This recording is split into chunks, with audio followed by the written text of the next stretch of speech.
YouTube'da видеоның ұзақтығы қанша болу керек? Сәлем достар, бұл Мәке блог. Бүгін көп кездесетін сұрақтың бірі YouTube'да видеоның ұзындығы қанша болу керек? Бүгін осы тақырыпты толық түсіндіріп беретін боламын. Бірінші қадам, контентке мән беріңіз. Видеоның ұзақтығынан қарағанда сіздің беретін ақпарат маңызды. Егер бір ақпаратты қысқа түсіндіретін болсаңыз, шортс жасаңыз, егер нақты түсініктірек болу үшін қалатын болсаңыз, 10 минутқа шейін созуға болады. Екінші, орташа ұзақтыққа мән беріңіз. Көп арналар үшін 6-10 минут аралығындағы видео орташа болып есептеледі.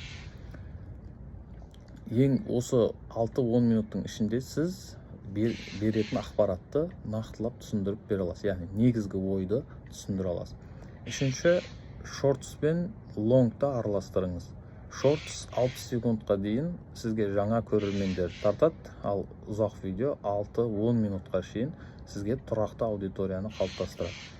Одан кейін аудиторияңызды зерттеңіз. Яғни audience retention деген бөлім бар YouTube'да. Сіздің видеоңызды қанша уақытқа дейін көрді, қанша уақыттан кейін шығып кетті, соны зерттеп отырыңыз.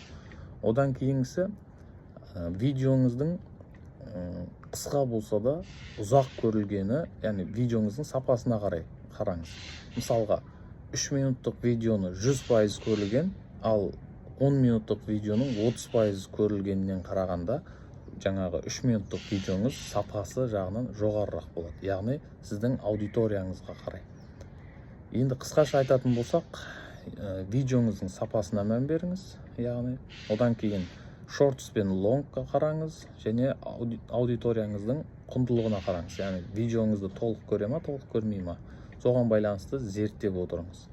Келесі сабақтарда контентті қалай жоспарлау туралы өтетін боламыз. Сол үшін арнамызға жазылып қойыңыз, қоңыраушаны басып қойыңыз.